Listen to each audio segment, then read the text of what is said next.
네, 안녕하세요. 용돈벌이부터 경제적 자유까지 아트라운TV입니다. 아트라운TV의 유료 멤버십 전용 프로젝트죠. 테슬라 단타로 월급 벌기에서는 간밤에도 86만원 수익 실현을 달성했습니다. 이에 따라서 2022년 누적 수익은 1,510만원을 달성을 했고요. 차분하게 따라하면 월 평균 200만원 이상 월급이 발생할 수 있다는 거 우리가 다시 한번 확인할 수 있었습니다. 아트라운TV VIP 멤버십은요, 월 8,990원, 그러니까 딱 점심 한 끼 가격으로 만나는 초보자가 고수로 갈 수 있는 최저 수업료 재테크 입문 과정이라고 할 수 있고요. 장기와 단기 투자의 맥을 짚어드리고 있습니다. 장단기 투자 성공을 위해서 일주일에 3번 내지 6번까지 매일 이렇게 코칭을 해드리고 있고요.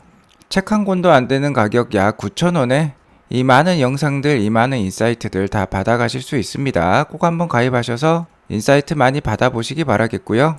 가입은 핸드폰 영상마다 이렇게 가입 버튼이 있으니까 쉽게 가입이 가능하십니다.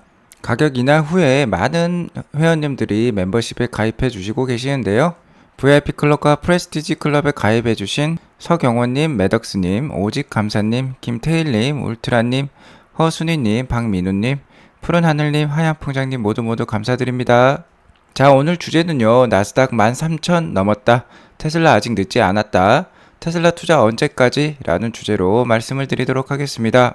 미국 증시 이번 주에 다소 부침은 있었지만 금요일장 이렇게 멋지게 상승으로 마감했습니다. 나스닥은 드디어 13,000선을 회복을 했고요. 오늘도 2% 넘는 큰 상승 보여주었고 장 막판으로 갈수록 좋은 모습 보여주었습니다. S&P 500도 4,280까지 오르면서 1.73% 올랐고요.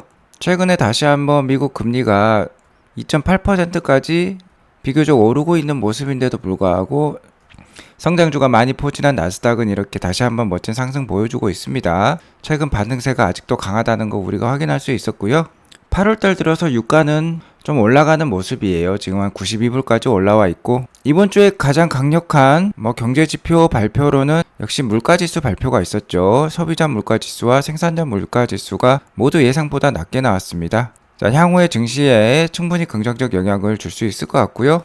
최근에 일론 머스크의 주식 매도도 있었지만 테슬라가 다시 한번 강한 반등세를 보여주고 있습니다. 4.67% 오늘 올랐고요. 오늘 전반적으로 미국 증시는 다 좋았지만 오늘은 특히 기술주들이 좀 더 힘을 많이 냈다라고 보시면 될 것 같습니다. 다만 일주일간 흐름으로 보면 가치주 영역들이 더 상승률이 좋았어요. 이 아래쪽 영역이 이제 가치주들이 많이 있고 위쪽이 이제 기술주 성장주들이 많이 있다고 보면 되는데 이번 주는 테슬라랑 세미컨덕터 그러니까 반도체 영역의 하락이 좀 컸었고요. 유가가 다소 반등하는 모습을 보여주면서 에너지 주식들 그리고 금융주들 좋은 모습 보여주었습니다. 다만 최근 3개월간 업종별 상승률을 보면 애플, 아마존, 테슬라가 상대적 강세를 보여주었습니다. 자, 그래서 이 세 가지 종목들이 주도주라고 할 수 있겠죠. 최근 3개월간은요, 인플레이션이 그래도 피크를 치고 좀 내려가는 흐름이 나왔던 달이라고 볼 수 있습니다. 현재 시장에 가장 강력한 영향을 주고 있는 건 역시 인플레이션이라고 할 수 있겠는데, 인플레이션이 잦아들 때 가장 강력하게 오르는 주식들이 바로 주도주가 될 수 있겠죠. 그래서 지금의 주도주는 역시 애플과 아마존, 테슬라와 같은 인플레이션에 강력한 종목들이다. 강력한 마켓쉐어와 강력한 브랜드 가치를 가지고 이러한 고인플레이션을 가격에 잘 전가시킬 수 있는 업체들이 역시나 상대적 강세를 보여주고 있다는 거 우리가 다시 한번 확인할 수 있었습니다. 오늘 나스닥 일봉 차트를 보면 아주 좋은 봉이 나왔다라고 볼 수 있을 것 같습니다. 오늘 13,000선도 넘겼으니까 뭔가 상징적인 숫자를 기록했다라고 볼 수 있겠죠. 오늘 이렇게 장 막판으로 갈수록 상승하는 좀 장대 양봉이 나왔고 지금 121선 위에서 상당히 오랫동안 머물러 있습니다. 계속해서 상승세를 보이고 있어요. 그래서 미국 증시 지금 끝나지 않았다. 아직도 강력하다라는 거 다시 한번 확인할 수 있었고요. 이번 주에 이러한 상승은 역시 물가지수 하락에 기인한 게 크다고 볼 수 있겠습니다. 이번 주 10일에 발표되었던 미국의 CPI 지수는 8.5%로서 6월달이 왠지 피크를 치고 내려오는 모습을 보여주고 있다라고 볼 수 있을 것 같고요. 도매 가격 지수라고 할 수 있겠죠. PPI 그러니까 생산자 물가 지수 역시 이렇게 낮아지는 모습을 보여주었습니다. 자, 생산자 물가 지수가 낮아지면 향후에 있을 소비자 물가 지수도 낮아질 수 있다는 거 우리가 기대해 볼 수 있겠죠. 역시 현재 장세는 물가가 핵심이라는 거 다시 한번 확인해 준 한 주라고 볼 수 있겠고요. 글로벌 증시는 유가도 하락하고 미국의 물가도 하락하는 모습이 나오면서 좀 반등세를 전반적으로 보여주고 있다라고 볼 수 있을 것 같아요. 자, 오늘 상승을 기록했던 나스닥뿐만 아니라 자, 다우존스 산업 지수 역시 이렇게 좀 장대 양복을 뽑아주고 있고요. 필라델피아 반도체 지수도 121선을 다시 한번 넘기는 좀 좋은 양봉이 나왔습니다. 자, 니케이 225 그러니까 일본 증시 역시요. 쾌조의 상승세를 보여주고 있고 대만 지수 역시 최근 지정학적 리스크를 감안하더라도 좋은 상승세를 이어가려고 하고 있습니다. 독일 지수 역시 121선을 지금 넘어가려고 하고 있고요. 상해 종합 그러니까 중국 증시 역시 다시 한번 121선을 넘기면서 최근에 강한 반등세 보여주고 있습니다. 다만 홍콩 시장은 좋지 않은 것 같아요. 홍콩의 H지수는 아직도 지금 낮은 모습이고 항생지수 역시 좀 낮은 모습 보여주고 있습니다. 자, 홍콩 증시만 좀 돌아서면요 글로벌 증시가 전반적으로 상승세에 접어들었다라고도 볼 수 있을 것 같아요. 자, 그러니까 지금 시장은요 긍정적으로 바라볼 필요가 있습니다. 다만 경계감은 늦추지 말자라고 말씀을 드릴 수 있을 것 같고요.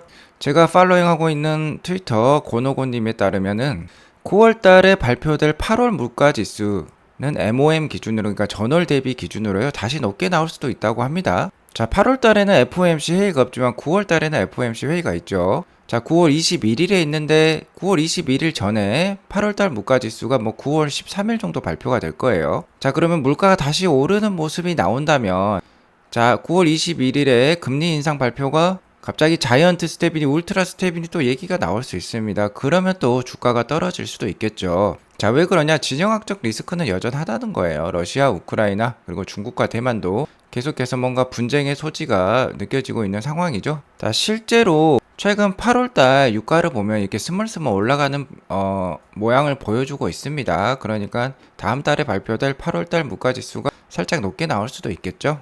자, 그렇기 때문에 아직 경계감을 늦추시면 안 되겠다라고 말씀을 드릴 수 있을 것 같고 다만 11월 8일에 미국의 중간선거가 있고 그에 따라서 인플레이션을 완화하고 증시를 상승시키기 위한 미국 정부의 노력도 이어지고 있습니다. 자, 이러한 진영학적 리스크가 없다면은 전반적으로는 하반기에 상승세에 여력이 클 것 같다라고 말씀을 드리겠고요. 이런 상황에서 역시 가장 믿을 만한 건 구조적 성장주의겠다라고 말씀을 드릴 수 있을 것 같아요. 테슬라는 구조적 성장 산업이라고 할 수 있는 전기차 산업에 속해 있고 거기에 더불어서 AI, 자율주행 그리고 옵티머스 프로젝트라고 일컬어지는 휴머노이드 로봇 사업도 지금 준비 중에 있죠.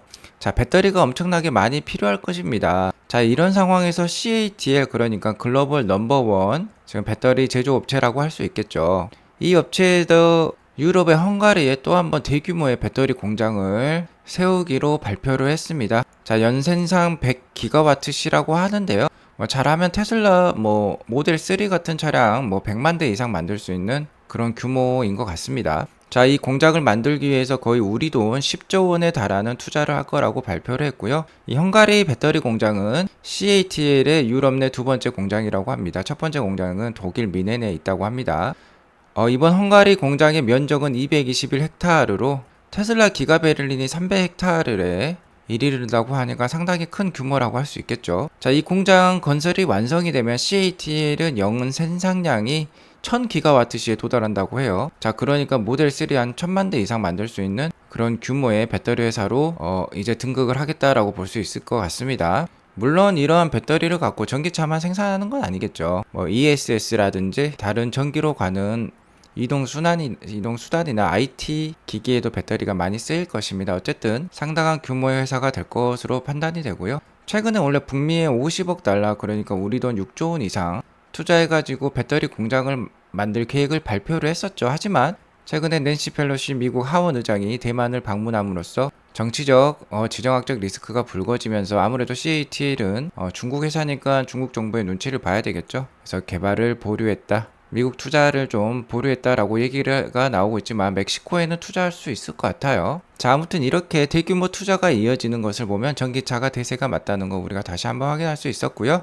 최근에 테슬라 주가에 악영향을 끼친 게 일론 머스크의 테슬라 주식 매도도 있었겠지만 그러니까 트위터 딜과 관련된 부분이죠. 그게 하나 더불어서 7월달 기가 상하이에 판매량이 28,000대로서 6월달이었던 79,000대 대비 상당히 줄어들었던 모습이 또 또 악영향을 어느 정도 일부 줄 수도 있다고 볼 수 있겠는데요. 아무래도 퍼드로 작용할 수 있겠죠. 이런 뭐 뉴스가 나오면은 테슬라 잘 모르는 사람들은 너무 이렇게 변동성이 심하다, 부침이 심하다. 안 그래도 주가가 변동성이 심한데 뉴스도 워낙 극과 극을 달리기 때문에 또 매도하시는 분들도 있었겠죠. 다만 우리는 이 숫자가 왜 나온 것인지 알고 있죠. 7월 달에는 대대적으로 기가 상하이의 현대화 작업, 라인 업그레이드 작업이 있었습니다. 자, 이 작업이 8월 8일에 이미 다 끝을 봤고요. 이에 따라서 모델 Y는 월 6만 대 생산, 모델 3는 3만 3천 대 생산까지 증가된 것으로 파악이 되었습니다. 그러면 총 한 달에 9만 3천 대를 생산할 수 있다는 거고 1년 기준으로는 거의 110만 대가 넘는 기준이라고 볼 수 있겠죠.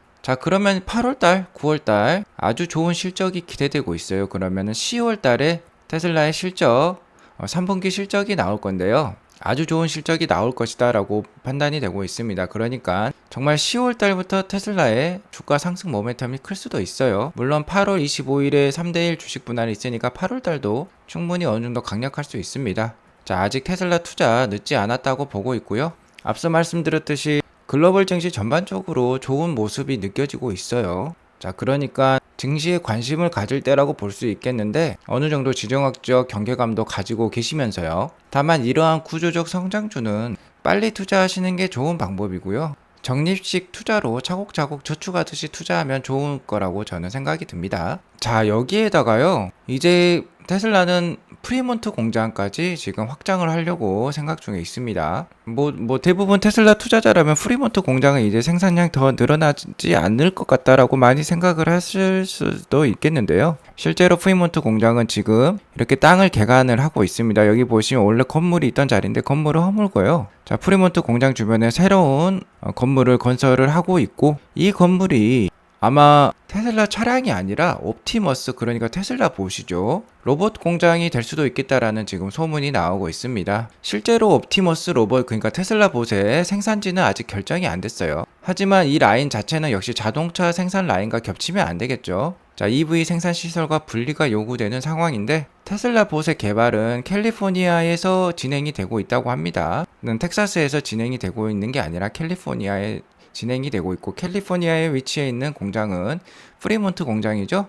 적어도 테스트 생산을 위해 생산 시설도 거기에 있다. 그러니까 캘리포니아 프리몬트에 있다라고 가정하는 게 합리적일 것 같고요. 프리몬트 공장은 실제로 공간이 상당히 제한되어 있습니다. 연 생산량 한 60만 대 캐파로 제한이 되어 있죠. 아무래도 공장 부지에 제한이 있고 기존의 도요타의 공장을 인수해서 만든 공장이죠. 상당히 제한이 되어 있지만 실제 사실은요, 미국에서 가장 많은 자동차를 생산하는 공장이라고 보시면 됩니다. 연간 생산량 60만 대, 단일 공장 캐파로는 아주 큰 규모다, 미국 최고의 규모다라고 볼 수 있을 것 같고요. 일론 머스크는 실제로 2022년 3월 초에 프리몬트 공장을 크게 확장하는 것을 고려하고 있다라고도 얘기를 했습니다. 자, 9월 30일에 AI 데이 파트 2가 있죠. 벌써 이 티저 이미지를 보면 흥분감을 감출 수가 없는데 아무래도 캘리포니아에서 개발이 진행 중에 있다고 하니까 프리몬트 공장의 새로운 부지에서 양산이 될 수도 있겠다라는 거 우리가 한번 기대를 해봐도 좋겠습니다. 자, 오늘 테슬라는 900불을 딱 찍었습니다. 4.68% 정도 올랐고 오늘 좀 좋은 괜찮은 좀 장대 양봉을 보여주긴 했습니다. 최근에 일론 머스크의 대규모 매도에 따른 한 6개 정도의 음봉이 나왔어요. 자, 어느 정도 안 좋은 흐름이 나왔지만 오늘 그것을 뒤엎는 어느 정도의 좋은 봉이 나왔다라고 볼 수 있을 것 같고요. 자, 이러한 오늘 모습을 보면 일론 머스크의 매도에도 아랑곳하지 않고 테슬라에 투자하려고 하는 사람들이 상당히 많다라는 거 우리가 확인할 수 있었고, 다만 900불에서 1000불 사이는 제가 매물대가 상당히 많다고 했죠. 자, 그렇기 때문에 어느 정도 지지부진한 흐름이 이어질 수 있습니다. 작은 박스권의 흐름이 나올 수도 있다는 것이에요. 8월 25일 3대1 주식 분할이 있기 때문에 솔직히 여기서 많이 상승할 필요도 있겠다. EV 크레딧이 또 통과할 예정에 있기 때문에 또 많이 상승할 필요도 있겠다라고 보고 있지만 기술적 흐름상 충분히 쉬어가면서 이렇게 작은 박스권을 이렇게 그리는 모습이 나올 수도 있기 때문에 너무 하루하루 변동에 일희일비하지 마시고요. 꾸준히 자기만의 페이스로 잘 모아가시면 좋을 것 같습니다. 자, 아무튼 테슬라 투자 언제까지 해야 될까요? 일론 머스크는 싸지면 계속 사라 라고 얘기도 해주었고 우리에게 많은 힌트를 주고 있습니다만 일론 머스크의 인생 최대의 목표가 역시 화성 개발, 화성에 도달하는 것이죠. 화성에 식민지를 건설하겠다는 게 일론 머스크의 가장 큰 목표입니다. 자, 그래서 저는 일론 머스크가 화성 갈 때까지 테슬라 투자를 할 필요가 있다라고 생각을 합니다. 화성에 가는 것에도 많은 돈이 필요하겠지만 화성 개발하는 데도 또 어마무시한 돈이 필요하겠죠. 자, 그 돈을 어디서 일론 머스크는 조달할 수 있을까요? 역시 가장 큰 건 테슬라라고 할 수 있겠습니다. 테슬라가 가장 큰 캐시카우라고 볼 수 있고요. 테슬라의 주가가 상승을 해야지, 테슬라가 많은 돈을 벌 수 있어야지 일론 머스크의 화성 개발이 있겠다라고 말씀을 드릴 수 있을 것 같습니다. 자, 그때까지 그냥 테슬라 투자 이어가시면 되는 거예요. 일론 머스크가 오늘 이렇게 트윗을 하나 올렸는데 이러한 사진을 올렸어요. 이거 보시면은 스타쉽의 추진체라고 할 수 있겠죠. 스타쉽의 본체는 아니지만 화성까지 가려면 일단 대기권 밖을 나설 때 이렇게 큰 추진체가 필요합니다. 자, 보시면 이곳은 지금 지구인 것 같아요. 뭐 텍사스 주인가요? 정확히는 저도 잘 모르겠는데 보면은 환경이 좀 화성 같은 느낌도 있죠. 이 땅이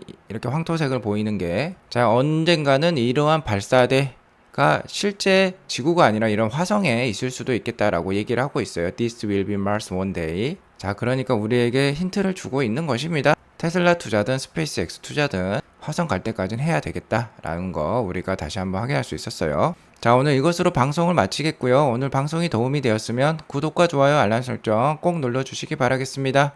뭐 연휴가 시작되었죠. 행복한 연휴 보내시기 바라겠습니다. 감사합니다.